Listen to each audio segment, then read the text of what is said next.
오늘 하나님께서 우리에게 주신 말씀 열왕기상 18장 20절부터 40절까지의 말씀입니다. 조금 길어서 여러분 이렇게 하도록 하겠습니다.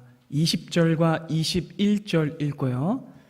그리고 36절부터 40절까지 읽겠습니다. 20절과 21절 읽고 36절부터 40절까지 읽도록 하겠습니다. 교독하겠습니다. 아합이 이에 이스라엘의 모든 자손에게로 사람을 보내 선지자들을 갈멜산으로 모으니라.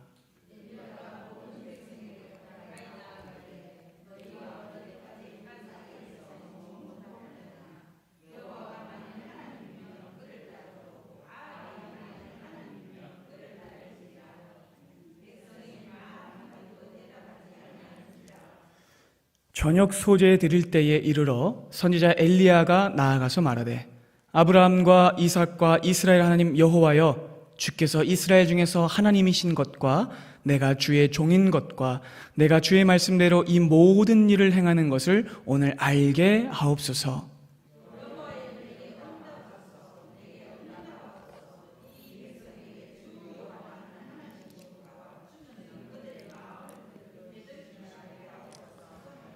이에 여호와의 불이 내려서 번제물과 나무와 돌과 흙을 태우고 또 도랑에 물을 핥은지라.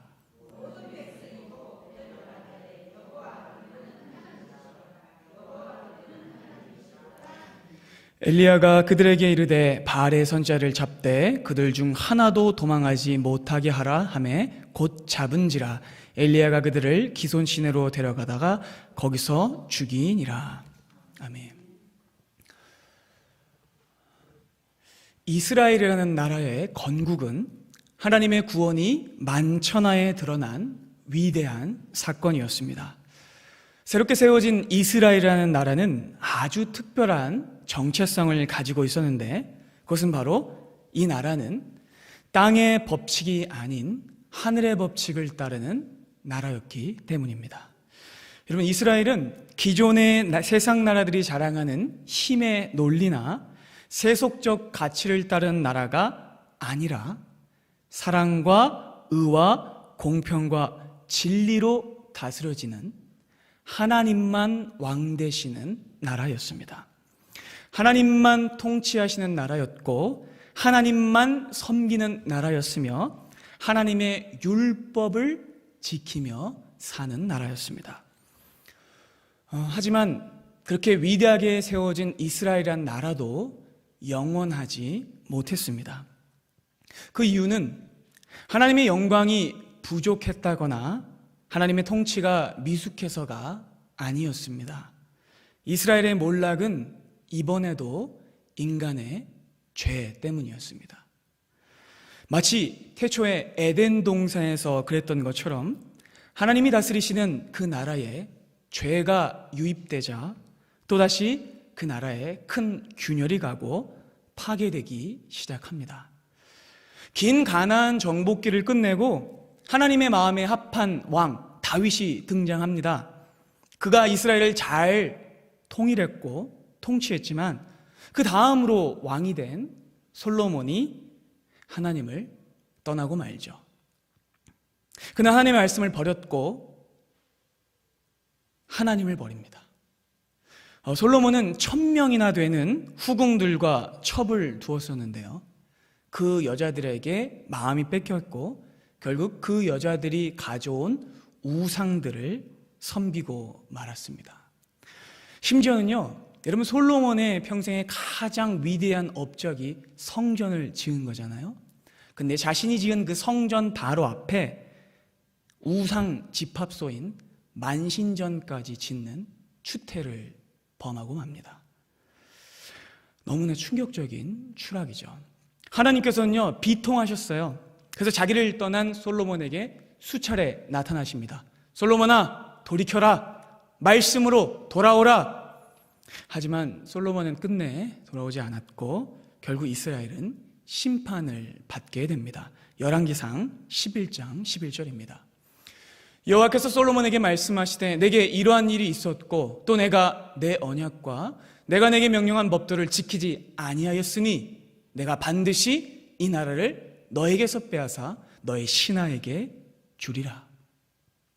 역사상 가장 지혜로웠다고 하는 전무후무한 왕이었던 솔로몬이었지만 그가 지혜의 근원이신 하나님을 떠나고 나니 가장 지혜로웠던 왕이 가장 아둔하고 전응한 왕이 되어버리고 맙니다. 만왕의 왕이신 하나님의 통치를 거부하고 나니 왕국이 두 쪽 나버려요. 왕국의 영광은 빛바래졌으며 연이어 동족 상자대 비극이 일어납니다. 그로 인해서 결국 이스라엘은 북이스라엘과 남유다로 나눠지게 되죠. 결국 둘로 나뉘어진 솔로몬의 마음이 나라를 둘로 나뉘어지게 만드는 것이죠. 하나님을 떠나자 국가의 멸망이 찾아옵니다. 그래서 여러분 북이스라엘과 남유다로 이스라엘은 찢어지게 됩니다. 그때로부터 여러분 이 두 나라는요 끝없는 내홍과 환란을 겪는데요. 그 중에 특별히 이 북쪽에 있었던 북이스라엘의 타락은요 더 유별났고 급작스러웠어요. 왜냐하면 그들이 하나님의 약속을 따르지 않았기 때문입니다. 그들은 다윗 왕조를 따르지 않았기 때문입니다. 여러분 북이스라엘은 다윗의 계보를 지켰어야 했어요. 메시아의 계보를 따랐어야 했어요. 그런데 그들은 완전히 그 길에서 실패했고 처음부터 북이스라엘은요 여러분 모반과 군사 쿠데타로 시작이 됩니다. 그래서 여러분 북이스라엘은요 역사가 200년 정도밖에 안 되는데 그 200년 되는 기간 동안 무려 군사 모반이 7번이 아니라 9번이 일어납니다. 충격적이죠. 그러니까 앞에 있었던 왕을 죽이고 새로운 왕조가 들어서고 계속 살육의 정권으로 남게 됩니다. 그리고 계속해서 그들은 무엇을 섬겼을까요? 하나님이 아니라 우상을 섬겼습니다. 그렇게 여러분 북이스라엘은 타락 일변도를 걷습니다. 그리고 그 북이스라엘이 가장 타락했던 때 중에 한 때인 그 때에 일어난 사건이 바로 오늘의 본문 사건입니다. 바로 북이스라엘의 7대 왕, 그 이름도 유명한 그의 이름은 아합입니다. 북이스라엘의 왕 중 제일 악했다고 하는 바로 그 왕인데요. 성경은 이 아합 왕을 등장시키면서 바로 평가를 내리는데요. 열왕기상 16장 29절과 30절입니다. 유다의 아사왕 제38년에 오므리의 아들 아합이 이스라엘의 왕이 되니라. 오므리의 아들 아합이 사마리아에서 22년 동안 이스라엘을 다스리니라. 오므리의 아들 아합이 그 예전의 모든 사람보다 여호와 보시기에 악을 더욱 행하여 느밧의 아들 여로보암의 죄를 따라 행하는 것을 오히려 가볍게 여기며 시돈 사람의 딸 왕 엣바알의 딸 이세벨을 아내로 삼고 가서 바알을 섬겨 예배하고 사마리아에 건축한 말의 신전 안에 바알을 위하여 제단을 쌓으며 또 아세라 상을 만들었으니 그는 그 이전에 이스라엘의 모든 왕보다 심히 이스라엘의 하나님 여호와를 노하시게 하였더라. 여러분 성경은 아주 단호하고 비통한 필체로 아합의 등장 장면부터 그를 악했다라고 평가합니다. 그런데 여러분 세속적인 시각으로 보면요 아합은 꽤나 정치력이 있었던 왕이었어요. 그는 북이스라엘의 국력을 향상시켰고 부강한 왕국을 건설했으며 대외 무역을 성장시켰고 대대적인 건축 사업을 일으켜서 사마리아에 튼튼한 성벽을 세우는 등 아주 많은 업적을 남겼습니다. 하지만 여러분 성경은 이러한 아합 왕의 정치적 업적에 대해서는 아무런 평가도 해주고 있지 않아요. 세상은 그런 성과들을 칭찬하겠지만 성경의 평가는 언제나 세상의 평가와는 다릅니다. 성경은 언제나 그 대상이 왕이든 일반 백성이든 동일한 기준으로만 그를 평가합니다. 어떤 기준일까요? 하나님의 뜻에 따랐는가? 세상을 따랐는가입니다. 그래서 여러분 역사서에서는요 왕을 평가하는 기준이 이거예요. 좋은 왕은 다윗의 길을 따랐다. 나쁜 왕은 여로보암의 길을 따랐다. 아합 왕은요, 다윗의 길이 아니라 여로보암의 길을 따른 악한 왕이었습니다. 아까 말씀을 다시 한번 정리해 보자면, 아합은 여호와 보시기에 악을 행했고 이방 여인들을 아내로 삼았으며 하나님이 아닌 바알을 숭배했고 수많은 우상과 제단들을 만들었습니다. 아합은요, 마치 솔로몬이 이방 여인들과 결혼함으로써 우상을 섬기게 된 것과 동일하게 그 시돈 땅에 있는 엣바알의 딸 이세벨과 결혼함으로써 결국 악한 길로 빠지게 됩니다. 하나님만을 따르고 여호와 신앙으로 살아야 할 이스라엘의 왕이 부패하자 온 나라가 혼란과 죄악에 파묻히죠. 그러니 여러분, 그의 정치적인 업적은요, 아무런 의미가 없는 거죠. 애초에 여러분, 그가 세우려고 했던 나라는 그냥 단순한 부강한 나라였고 자기 이름을 내든 나라였지 하나님이 다스리는 나라가 아니었습니다. 그렇게 여러분, 아합은요, 온 나라가 하나님을 떠나 죄를 짓도록 조장한 죄악의 앞잡이였죠. 결국 하나님의 심판이 이스라엘에 임합니다. 열왕기상 17장 1절입니다. 함께 읽겠습니다. 길르앗에 우거하는 자 중에 디셉 사람 엘리야가 아합에게 말하되 내가 섬기는 이스라엘 하나님 여호와께서 살아계심을 두고 맹세하노니 내 말이 없으면 수년 동안 비도 이슬도 있지 아니하리라 하니라. 자, 여러분, 갑자기 한 선지자가 등장합니다. 그는 디셉 출신인데 그 이상의 설명이 없어요. 여러분, 일반적으로요, 성경에 새로운 인물이 등장하면요, 그 사람의 배경을 설명해 줘야 되거든요. 그러니까 어디 출신이고 어느 집하고 어디에 살았었고 아버지는 누구였고 할아버지는 누구였고, 보통은 그렇게 나오는 게 일반인데 이 엘리야라는 선지자는 별다른 설명이 없어요. 말 그대로 갑자기 툭 튀어나옵니다. 오직 그 이름만이 딱 도드러져요. 근데 여러분, 바로 여기에 아주 중요한 생략과 집중의 이유가 있습니다. 엘리야라는 이름이 제일 중요한 거예요. 다른 건 별로 안 중요해요. 자, 여러분, 엘리야라는 이름의 뜻은 화면을 한번 보겠습니다. 한번 읽어보실까요? 엘리야예요. 아, 저게 엘자구나 라고 할 수 있는데, 여러분, 히브리어는 좌서 문자예요. 오른쪽에서 왼쪽으로 읽는 겁니다. 그래서 이쪽에 있는 게 엘이에요. 엘리야인데, 엘리야라는 이름의 뜻은요, 영어로 하면 이렇습니다. 다음요, 야훼 is God입니다. 무슨 뜻이냐면, 다음이요, 여호와가 하나님이시다라는 뜻입니다. 이게 왜 중요하냐?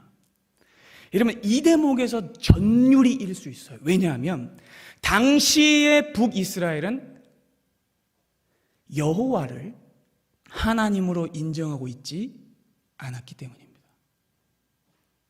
당시는 누구를 하나님으로 섬기고 있었을까요?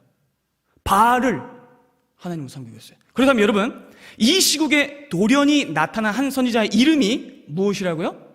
여호와가 하나님이시다 라는 뜻인 거예요. 이미 그는 이름으로 하나님만 진정한 신 되심을 선포하고 있는 거예요. 자, 여러분 보세요. 당시의 시대는 바알이 하나님인 시대예요. 무슨 뜻일까요? 엘리바알이에요. 엘리바알의 시대에 갑자기 나타난 선지자의 이름이 엘리야입니다. 여호와가 하나님이시다. 바알이 하나님이 아니고 여호와가 하나님이시다 라는 이름을 가지고 있는 거예요. 강렬한 등장입니다. 이렇게 혜성같이 등장한 선지자 엘리야가 바로 악한 왕 아합에게 선포합니다. 17장 1절 하반절입니다. 내가 섬기는 이스라엘 하나님 여호와께서 살아계심을 두고 맹세하오니 내 말이 없으면 수년 동안 비도 이슬도 내리지 아니하리라. 근데 여러분, 갑자기 여호와가 하나님이시다라는 이름을 가진 엘리야가 갑자기 딱 나타나더니 왜 갑자기 뜬금없이 가뭄을 선포했을까요? 왜 갑자기 비가 안 안 올 것이라고 선포했을까요? 왜냐하면 여러분, 바로 바알이 날씨를 주관하는 비의 신이었기 때문이에요. 바알은 하늘에서 비를 내리고 곡식과 과실을 열매 맺게 하는 풍작과 농경의 신입니다. 그래서 이스라엘 사람들은 가나안 땅 사람들이 믿고 있었던 그 농사의 신인 바알에게 풍년을 달라고 빌었던 거죠.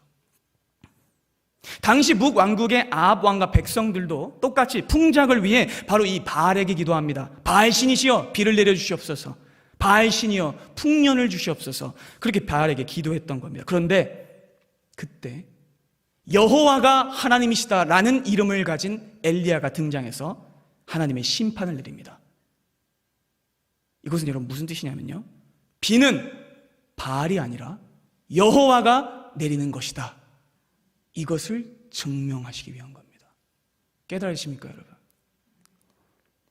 이 가뭄의 재앙은요, 바알이 가짜 신이고 오직 여호와 하나님만이 진짜 신이심을 드러내는 재앙이었어요. 이스라엘 땅에 비와 이슬을 내리는 신은 저 추잡하고 음란하고 사람의 손으로 만들어낸 바알 나부랭이가 아니라 온 세계를 말씀으로 창조하신 하나님이시다 라는 선포죠. 그러니 하나님이 이날 이후로 하늘의 문을 걸어 잠그시는 거예요. 전례를 찾을 수 없는 극심한 가뭄이 전역을 덮칩니다. 하나님의 심판의 재앙을 선포한 엘리야는 이 말을 딱 전하고는 또 갑자기 호련히 사라져요. 그리고는 하나님께서 피하라고 하신 그리시네가로 갑니다. 아합 왕의 불순종과 북왕국 백성들의 패역함 때문에 엄청난 자연재해가 임해요. 비가 한 방울도 안 내립니다. 땅이 쩍쩍 갈라지고 어디에도 식수조차 찾을 수 없는 정말 재앙이 벌어집니다. 비가 내리지 않으니 작물이 열매를 맺지 못하죠. 양식은 없어지고 사람들은 굶게 됩니다. 그런데 여러분, 이 지독한 가뭄과 기근의 때에 유일하게 양식을 공급받는 사람이 있었으니 누구였을까요? 엘리야입니다. 17장 5절과 6절입니다. 그가 여호와의 말씀과 같이 하여 곧 가서 요단 앞 그리시네가에 머물매 까마귀들이 아침에도 떡과 고기를 저녁에도 떡과 고기를 가져왔고 그가 시냇물을 마셨으나. 여러분, 엘리야는요 바알이 아닌 하나님의 말씀을 따르고 하나님을 믿는 하나님의 사람이었죠. 그러니 오직 그만 먹고 사는 거예요. 엘리야는 아침 저녁으로 까마귀가 물어오는 떡과 고기를 먹으며 신적 보호와 보살핌을 받습니다. 여러분, 혹시 연상되는 장면 없으세요? 신적 양식의 공급입니다. 바로 광야에서의 만나입니다. 여러분, 어떻게 심지도 않고 거두지도 않았던 이스라엘 백성들이 물 없는 광야에서 먹을 것을 얻을 수 있었죠? 그것은 여호와의 말씀에 순종했기 때문입니다. 여호와만 바라보고 여호와만 의지했기 때문입니다. 그래서 여러분, 하나님께서는요 모세를 통해서 신명기 8장에 이렇게 말씀하셨어요. 너를 낮추시며 너를 줄이게 하시며 또 너도 알지 못하며 내 조상들도 알지 못하던 만나를 너에게 먹이시는 것은 사람은 떡으로만 사는 것이 아니요 여호와 입에서 나오는 모든 말씀으로 사는 줄을 내가 알게 하려 하심이니라. 아멘입니다. 사람은 떡으로 사는 것이 아니라 여호와의 입에서 나오는 말씀으로만 삽니다.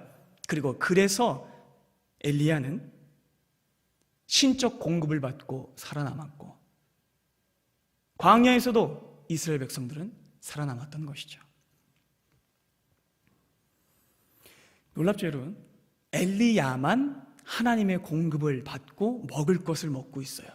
지금 북왕국 모든 백성들은 다 굶고 허덕이고 있는데 하나님의 말씀을 따르는 사람만은 하나님이 친히 먹이시는 거죠. 여기에 진리가 밝혀집니다. 사람을 먹이시는 분은 애굽의 바로 왕이나 시돈의 바알 신이 아니라 여호와 하나님이십니다. 그래서 여러분, 이 가뭄 재앙은 하나님의 하나님 되심을 증명하는 재앙이었던 것이죠. 근데 여러분, 시간이 좀 더 길어져요. 비가 하나도 안 오니까 그리시네가도 얼마 못 가 말라요. 하나님께서 이번에는 이렇게 말씀하십니다. 엘리야야, 북쪽으로 가라.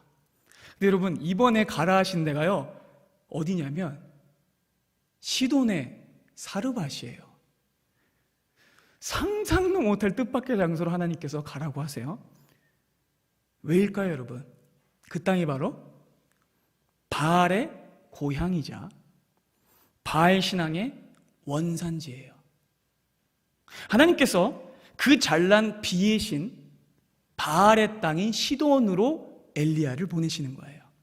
그런데 여러분, 그 땅에도 똑같이 뭐가 있어요? 기근이 있어요.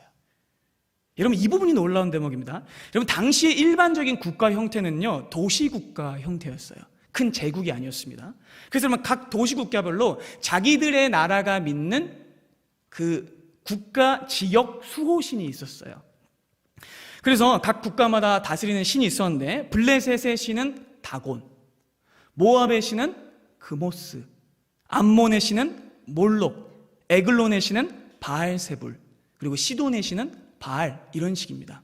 그래서 여러분, 당시 가나안 주변에 있었던 이방 민족들은요, 이스라엘이 믿는 여호와 하나님 역시 자기들이 믿는 신처럼 고작 지역만 다스리는 신인 줄 알았어요. 감히 창조주 하나님을 동네 잡신으로 생각했던 거죠. 근데 여러분, 그렇게 우습게 여기던 그 여호와라는 신의 재앙이 어디까지 임해요? 바알 신앙의 본고장까지 임하는 거예요. 누가 더 셉니까? 바알의 고향, 바알의 본진인 시돈 지역에까지 이 기근이 임해요. 그럼 바알을 믿는 지역이면 거기에는 비가 와야 되잖아요. 아니에요. 하나님은, 여호와는 다만 잡신이 아니신 것입니다. 그래서 여러분, 창조주 하나님께서는요, 재앙을 그 시돈 땅에 던지세요. 바알의 심장부에서 시돈 땅의 주인이라고 하는 그 바알의 본거지에 쳐들어가셔서 하나님이 바알을 뭉개버리십니다.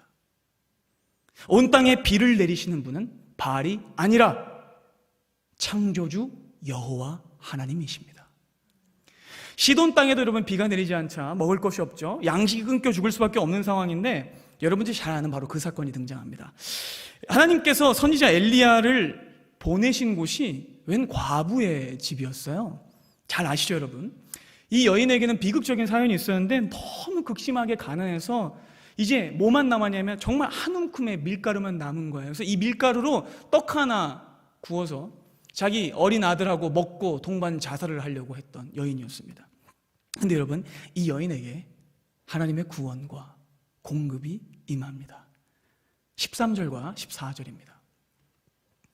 엘리야가 그에게 이르되 두려워하지 말고 가서 내 말대로 하려니와 먼저 그것으로 나를 위하여 작은 떡 한 개를 만들어 내게로 가져오고 그 후에 너와 네 아들을 위하여 만들라. 이스라엘의 하나님 여호와의 말씀이 나 여호와가 비를 지면에 내리는 날까지 그 통에 가루가 떨어지지 아니하고 그 병에 기름이 없어지지 아니하리라 하셨느니라. 여러분들 잘 아시는 그 말씀이에요. 놀랍게도 바알의 땅에 살던 그 여인이 이스라엘 사람들보다 하나님의 말씀을 더 잘 따라요. 이 이야기는 여러분들 잘 알고 계시기 때문에 자세히 말씀드리지 않겠습니다. 사르밧 가부가 여호와의 말씀을 그대로 따라서 여러분, 기적이 일어나죠. 양식이 공급됩니다. 참으로 여러분, 아이러니하죠. 왜냐하면 지금 언약의 땅인 북이스라엘은 하나님의 말씀이 봉인돼 있어요. 그렇죠? 그런데 이방 땅 시돈에 하나님의 말씀이 임하는 거예요. 언약의 땅인 북이스라엘은 양식이 없는데 이방 땅 바알의 본거지인 시돈의 한 이방 여인은 기적의 양식을 공급받아요. 여러분, 이게 무슨 뜻일까요? 바알이 아닌 여호와 하나님의 말씀을 따르는 자에게는 언제나 하나님의 구원과 보호가 있을 것이라는 뜻입니다. 아멘이시죠, 여러분? 그럼 여러분께 묻겠습니다. 사랑하는 여러분, 비뿐만이 아니라 사람에게 양식을 주시는 분도 누구십니까? 여호와 하나님이십니다. 아멘입니다. 양식도 바알이 아니라 세상의 누가 아니라 하나님이 주십니다. 그렇게 여러분, 바알 본거지에 사는 한 가정이 여호와 하나님의 기적과 세밀한 돌보심을 얻습니다. 근데 여러분, 그러다가 갑자기 또 그 과부의 아들이 죽어요. 여러분, 도대체 왜 자꾸 이런 일이 벌어지는 걸까요? 왜 여호와께서는 이 여인의 아들이 죽도록 또 내버려 두신 걸까요? 여러분, 그것은요, 가장 결정적인 선포를 하시기 위해서예요. 생명의 주인도 바알이 아니라 여호와 하나님이시다, 이 사실을요. 하나님은 엘리야를 통해서 이 죽은 아이를 살려내십니다. 죽은 아이를 안고 엘리야가 기도합니다. 20절과 21절입니다. 여호와께 부르짖어 이르되 내 하나님 여호와여, 주께서 또 내가 우거간 집 과부에게 재앙을 내리사 그 아들이 죽게 하셨나이까 하고 그 아이 위에 몸을 3번 펴서 엎드리고 여호와께 부르짖어 이르되 내 하나님 여호와여, 원하건대 이 아이의 혼으로 그의 몸에 돌아오게 하옵소서 하니. 어떻게 됐을까요? 22절입니다. 여호와께서 엘리야의 소리를 들으심으로 그 아이의 혼이 몸으로 돌아오고 살아난지라. 아멘. 여러분, 바알이 다스리는 땅, 바알의 영향권이 있는 땅, 바알이 생명을 주는 땅, 그 시돈에 거기서 죽임당한 아이를 누가 살리십니까? 하나님이 살리십니다. 생명의 주인도 바알이 아니라 하나님이십니다. 더 큰 은혜를 주는 여러분 비밀이 있는데요, 정말 감격스러워요. 왜냐하면 22절에 이 아이의 혼이 돌아왔다라고 하는 이 표현을 히브리 원어로 보면요, 감격이 폭발합니다. 또 한 번 전율이 있는데 제가 22절을 히브리 원어로 직역해서 한 번 더 번역해서 드릴게요. 여호와께서 엘리야의 소리를 들으심으로 그 아이에게 생기를 불어 넣으시니라. 할렐루야. 어떤 장면이 들어오세요? 하나님의 창조의 장면입니다. 태초에 아담을 만드셔서 그 코에 생명을, 숨결을 불어넣으신 창조주 하나님께서 이방 땅에서 그에게 생명을 불어넣으십니다. 그래서 여러분, 여호와 하나님께서는요, 이처럼 바알 숭배의 심장부인 시돈 땅에서 여호와만 하나님 되심을 선포하시고, 여호와만 비를 내릴 수 있음을 선포하시고, 여호와만 양식을 공급할 수 있음을 선포하시고, 여호와만 생명의 주인이 되심을 선포하신 겁니다. 바알이 통치하는 땅, 바알이 생명을 주는 땅에서 여호와 하나님만 진정 온 세계와 열방과 생명의 주인 되심을 다시 한번 드러내시는 것이죠. 그래서 여러분, 하나님은요, 바알의 본진을 쳐부수세요. 이 놀라운 기적을 통해서 진짜 신이 누구인지를 밝히셨죠. 그리고 여러분, 이 기적은요, 사실은 엄밀하게 보면 엘리야를 훈련시킨 것이기도 해요. 왜냐하면 더 중요한 싸움이 나와 있거든요. 자, 모든 것이 준비됐습니다. 원정 전투에서 승리했어요. 적진을 때려 부수었습니다. 자, 원정 전투에서 이미 승리한 엘리야는 이제 어디로 올까요? 홈으로 돌아옵니다. 그래서 홈 전투를 준비하는데, 하나님이 원정에서 이미 짓밟으셨으니, 여러분, 원정이 훨씬 어려운 거 아시죠? 홈이 훨씬 쉽습니다. 홈에서 하나님은 한 번 더 바알을 짓밟으실 것인데, 진짜 승리는 바로 북이스라엘 땅에서 이루어져야 돼요. 자, 그래서 드디어 3년 6개월 만에 엘리야는 북이스라엘로 돌아갑니다. 18장 1절 보겠습니다. 많은 날이 지나고 제3년에 여호와의 말씀이 엘리야에게 임하 이르시되 너는 가서 아합에게 보여라. 내가 비를 지면에 내리리라. 엘리야를 훈련시키시고 북이스라엘과 시돈을 포함한 온 천하에 기근을 내리셨던 하나님께서 이제 진짜 신이 누구이신지를 보이기 위해서 북이스라엘로 돌아가라고 하십니다. 자, 돌아온 엘리야는요, 이번에도 갑자기 딱 아합 앞에 나타나서 아합에게 말합니다. 자, 그러자 여러분, 아합이 분노해서 아합이 엘리야를 보자마자 막 치를 떨면서 이렇게 말합니다. 17절입니다. 엘리야를 볼 때 아합이 그에게 말하되 이스라엘을 괴롭게 하는 자여 너냐, 이렇게 말해요. 여러분, 아합은요, 막 원수를 만나는 것처럼 적대감을 드러내면서 그를 욕합니다. 그는요, 재앙의 이유를 지금 누구에게 돌리고 있죠? 엘리야에게 돌리고 있어요. 그런데 여러분, 아합은요, 이렇게 말하면 안 됐어요. 어떻게 해야 했을까요? 회개했어야죠. 그랬다면 여러분, 하나님의 진노가 거두어졌을 것이고 북이스라엘에는 비가 내리고 회복이 임했을 겁니다. 근데 여러분, 아합은요 끝까지 교만해요.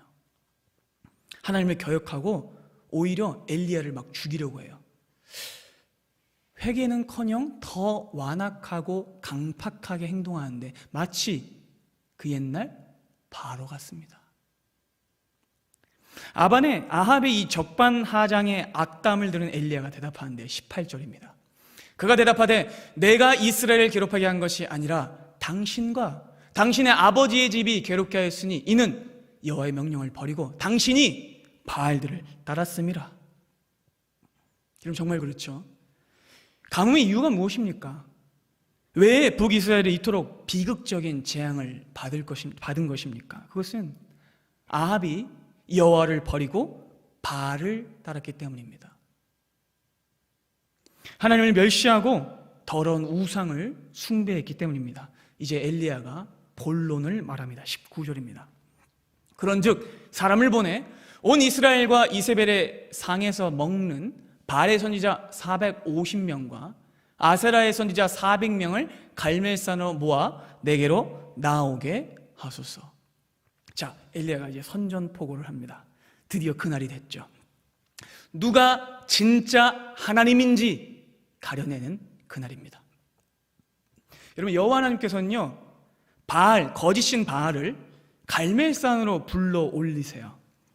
그러면 갈멜산은요 정확히 사마리아와 시돈 땅의 딱 중간쯤에 위치한 산이었는데요, 굉장히 유서 깊은 장소였습니다.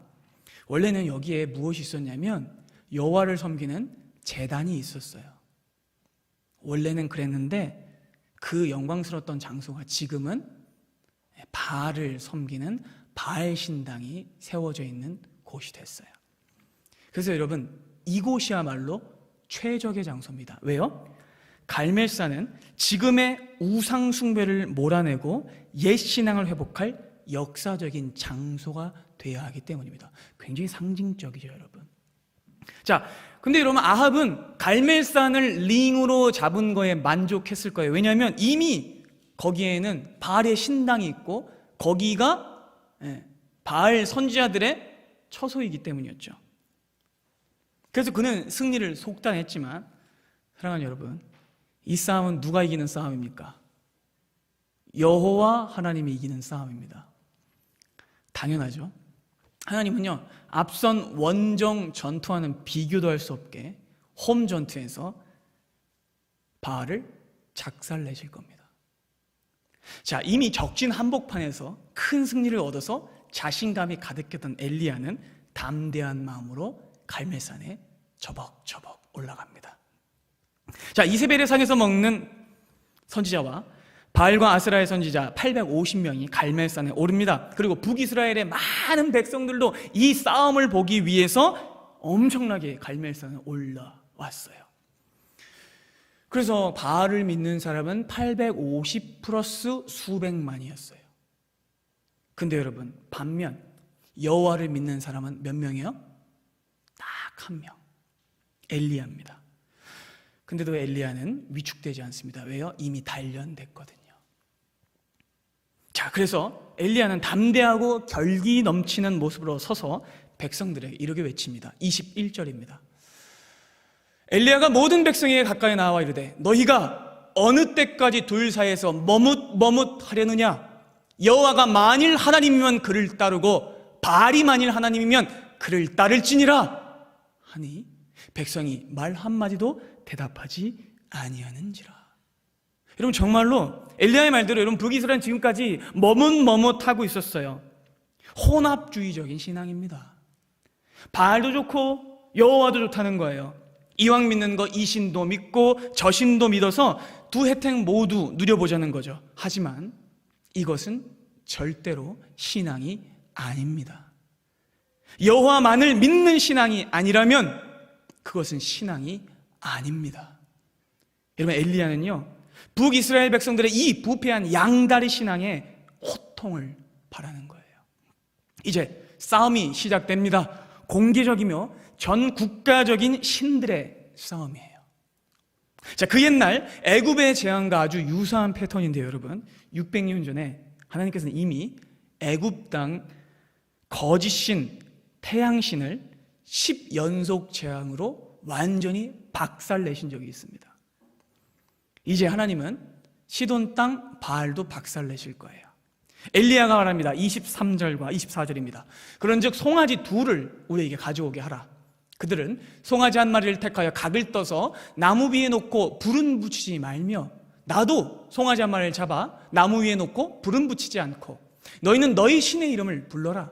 나는 여호와의 이름을 부르리니 이에 불로 응답하는 신 그가 하나님이라.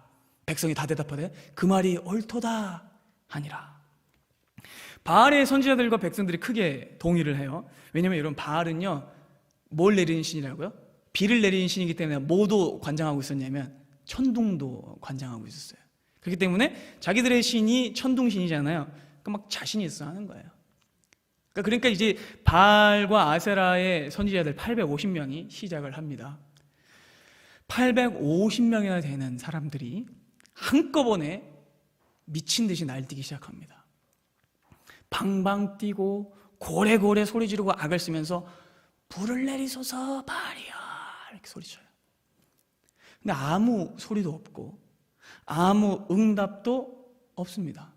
이른 아침부터 한낮까지 외쳤는데 아무런 대답이 없어요. 정오가 됩니다. 해는 중천에 떠 있고 바알의 선지자들은 기진맥진한 표정과 지친 몸짓으로 땀을 흘립니다. 가뭄이 극심했던 정오예요. 얼마나 더웠을까요? 목이 타고 가슴이 타죠. 근데 여러분, 엘리야는요 대단합니다. 조롱하는데 아주 호탕하게 합니다. 27절 성경에서 저는 제일 쌤통인 장면 중에 하나인데 27절 보겠습니다. 정오에 이르러서는 엘리야가 그들을 조롱하는데 이렇게 말합니다. 야, 큰 소리로 불러라. 너네 신 바알이 어디 가서 묵상하냐? 어디 잠깐 마실 나갔냐? 친구 만나러 갔냐? 아니면 자빠져 자냐? 이렇게 하는 거예요. 대단하죠, 여러분. 결기가 보통이 아닙니다. 기백과 배짱이 대단해요. 엘리야는요, 여러분, 수백의 적들 앞에서 그들의 신을 조롱하고 있어요. 약이 바짝 오른 이 바알의 선지자들은요, 막 더 괴기하고 중칙스러운 극단의 방법을 쓰는데 막 목이 터져라 소리를 지르고 시끄럽까 붕과 막 징을 치고 이고는 이제 칼을 들고 몸을 막 자해하기 시작합니다. 그래야 신이 피를 보고 들어준다고 생각했거든요. 생사를 막 칼로 긋고 막 길길이 날 때, 게다가 바알 신앙의 여러분 특징이 뭐냐면 집단 난교거든요. 그래서 근처에 있는 신전 창녀들을 불러와서 집단 선교를 하면서 막 바알 신한테 응답하라고 막 온갖 짓을 불사합니다. 근데 여러분, 반나절이 또 지나가요. 한번 상상을 해보세요. 850명이 그 미친 짓을 하는 여러분 광경을 한번 생각해 보세요. 근데 아무도 응답하지 않아요. 시끄럽기만 해요. 해질 무렵 850명은 하나같이 탈진합니다. 그래서 제단 주위에 다 널브러져 있게 되죠. 제단 주위에는 막 피가 낭자하고 색색의 주술품이 떨어져 있고 오물들이 흥건하고, 제단 위에 송아지는요 사후 경직이 이미 끝나서 파리가 빽 날리고 있는 상황이에요.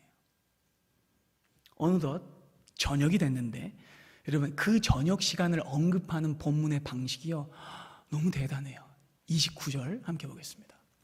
이같이 하여 정오가 지났고 그들이 미친 듯이 떠들어 저녁 소재에 이를 때까지 이르렀으나 아무 소리도 없고 응답하는 자나 돌아본 자가 아무도 없더라. 여러분, 어떤 시간이 됐다고요? 저녁 제사 드리는 시간. 여호와의 신앙을 회복할 거라는 상징적인 뜻이에요, 여러분. 이제 엘리야가 나서는데 30절과 31절입니다. 엘리야가 모든 백성을 향하여 말합니다.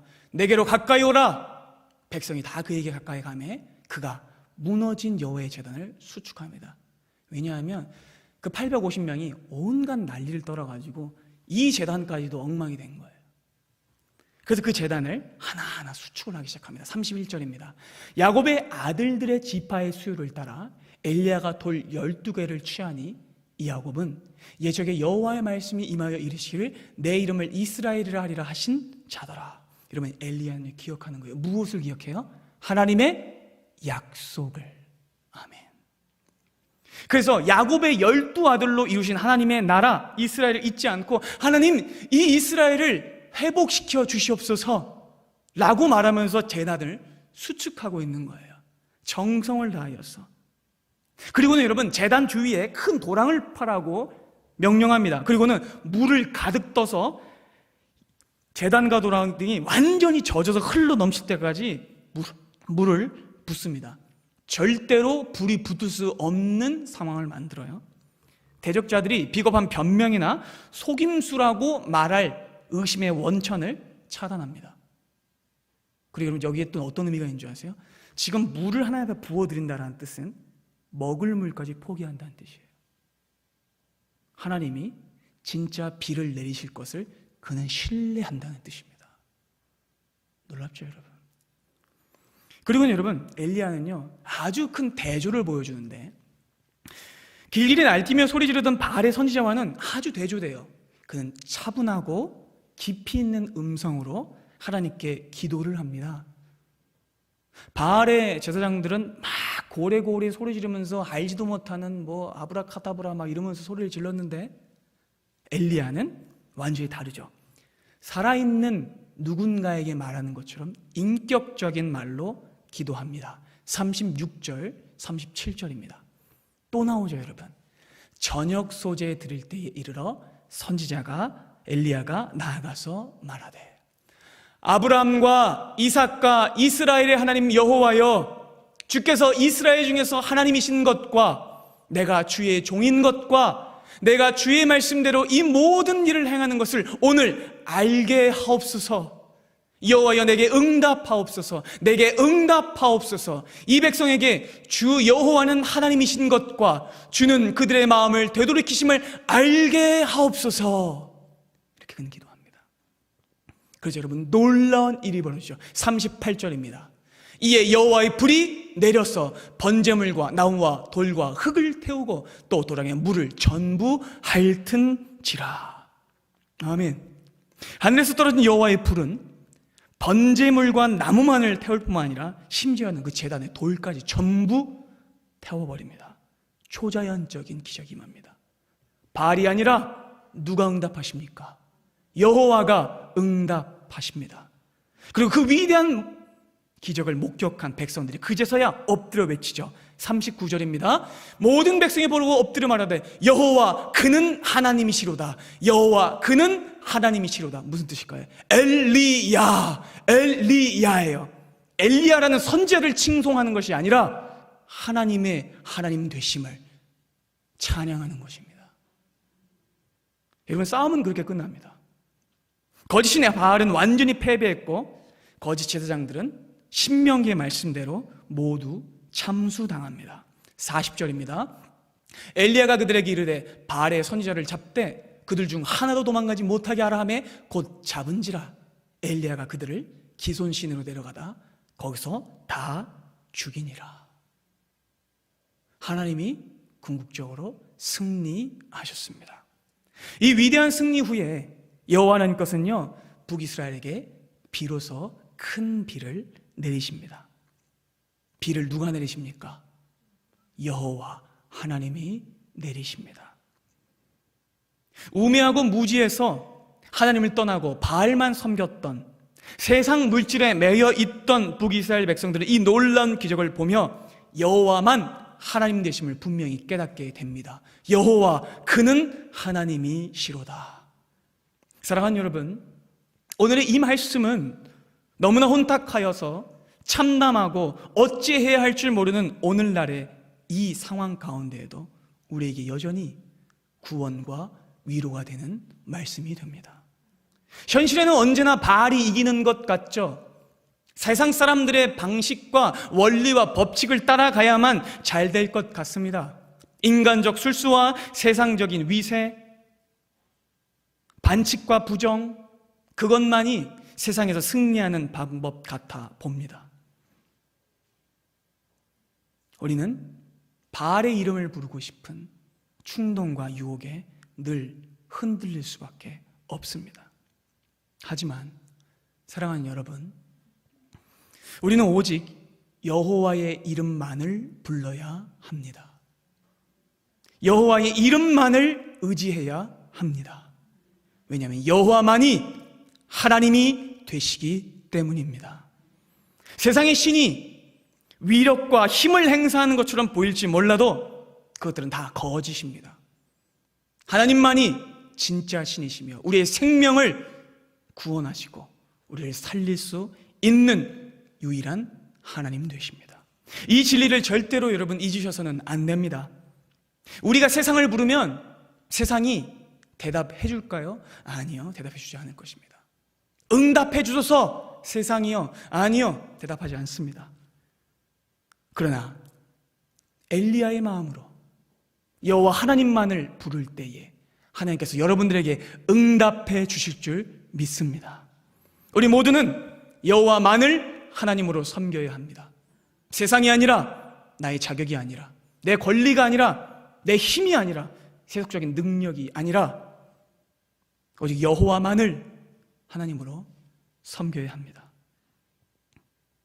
여러분, 하나님께서는 외적 성장을 하고 국력은 높았지만 영혼은 완전히 썩어 있었던 그 냄새나던 시대에, 겉으로는 살았다고 하나 실은 죽었던 그 시대에 엘리야 선지자를 통해서 여호와만 하나님 되심을 선포하셨습니다. 그리고 그 은혜가 여러분들의 삶에도 동일하게 일어나기를 소망합니다. 이 부패한 세상 가운데 여러분들의 삶을 통해서 하나님의 하나님 되심이 드러나게 되기를 소망합니다. 하나님은 그렇게 부패한 자기 백성들을 돌이키시고 살리십니다. 그 하나님의 애끓는 사랑은 갈멜산에서 골고다로 이어지죠. 우리가 하나님을 떠났을 때에, 바알을 섬길 때에, 세속을 따라갈 때에 하나님께서는 예수 그리스도를 보내시사 우리를 살리고 돌이키셨습니다. 그래서 로마서 8장 5절은 이렇게 말씀합니다. 우리가 아직 죄인 되었을 때에, 우리가 아직 바알을 쫓아갔을 때에 그리스도께서 우리를 위하여 죽으심으로 하나님께서 우리에 대한 자기의 사랑을 확증하셨느니라. 갈멜산에서 엘리야가 외쳤죠. 주님, 주님이 하나님 되심을 보여주시옵소서. 저 백성들을 돌이켜 주시옵소서. 골고다에서 예수께서도 외치셨습니다. 아버지, 저들을 돌이켜 주시옵소서. 저들을 용서하여 주시옵소서. 그리고 그 예수께서 죽으셨을 때에 그것을 목격한 로마 백부장은 이렇게 외쳤습니다. 마태복음 27장입니다. 백부장과 및 함께 예수를 지키던 자들이 지진과 그 일어난 일들을 보고 심히 두려워하여 이르되 이는 진실로 하나님의 아들이었도다 하더라. 예수는 하나님이시로다. 여호와가 하나님이시로다. 아멘이죠. 사랑하는 여러분, 여러분의 마음이 무너질 때, 악한 마음이 틈탈 때 그 마음에 끌려가지 마십시오. 세상의 마음을 뺏기지 마십시오. 오직 여러분의 마음을 세상과 바알이 아니라 여호와 하나님을 향하게 하십시오. 마음의 우상을 내려놓고 온전히 하나님을 쫓는 우리 대구 영안교회와 여러분들 모두가 되기를 소망합니다. 그렇게 여러분들의 마음을 돌이킬 때 우리 하나님은요, 여러분들을 회복하시고 진정 하나님의 백성으로 엘리야 같이 결기 있고 흔들림 없고 견고한 신앙을 가지도록 허락하실 것입니다.